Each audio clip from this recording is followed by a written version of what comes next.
Hey guys, what's going on? Lucky here. So here's a quick project update on the 71 Chevelle. Okay, so the idea here is the customer was complaining that when he picked this car up, between the windshield basically and the dash, you could see blue. So originally this car was blue or painted blue back in the day or something, I don't know. Either way, through the A-pillar you could see it was blue. When the windshield was on, someone tried to ghost some black paint in there, but you could see clearly that there was blue paint underneath everything. So I just had Rudy come out and pull out the windshield with his cool tool, and I'm gonna scrape all that back down, bare metal, and then do metal etching primer on it, because this is actually a high rust area, so I'll be careful to do it correctly.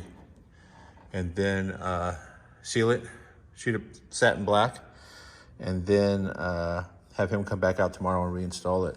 So it's actually good that we did this, because there were spots here, not so much here, but over on that side that you could see air was just blowing right underneath the adhesive and blowing into the car. So he was probably getting exhaust fumes and heat and who knows what blowing up underneath this. And once again, that's a spot moisture is going to get in and cause damage in the future. So yeah, let me just scrape this down, clean it up, and get it, mask it off, get it sealed. As you can see, I have took out the dash pad and sanded down, cleared out all the old multiple layers. There's been a few windshields in this thing.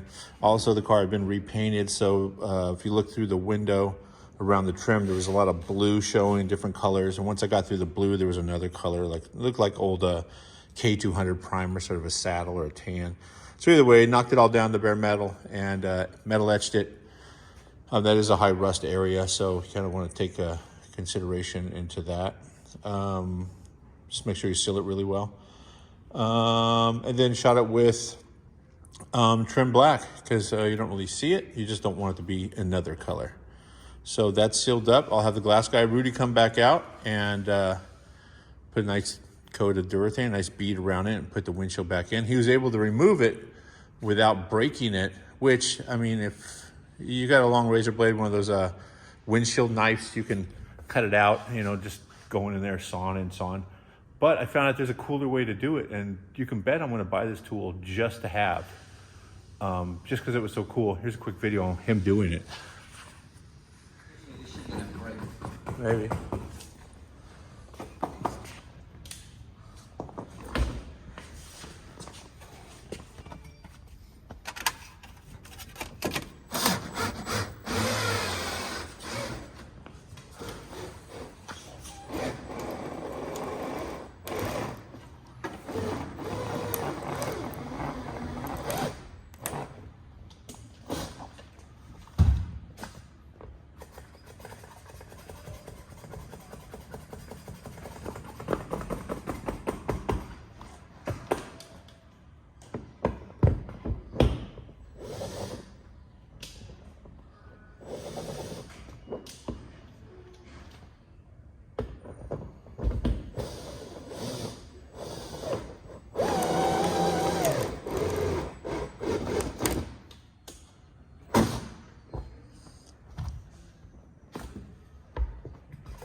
There you go.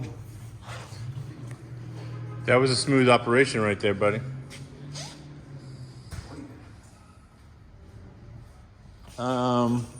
Back's done. I went to, we had an issue with lower panels. They were missing and new ones are in now. I went out to Muscle Factory in Placentia and got new ones. They're ABS plastic, vacuum molded, work pretty well.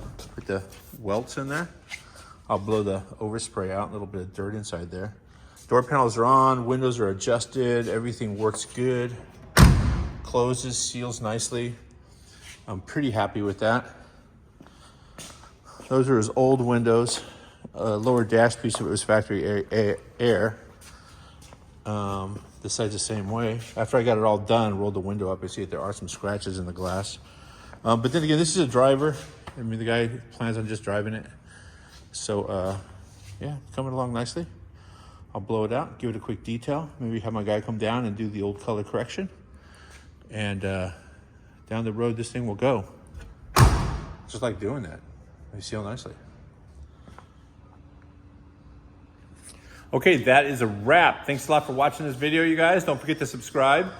Don't forget to like if you like the video and leave a comment for sure, and definitely share. It helps me out a lot. Thanks. See you guys later.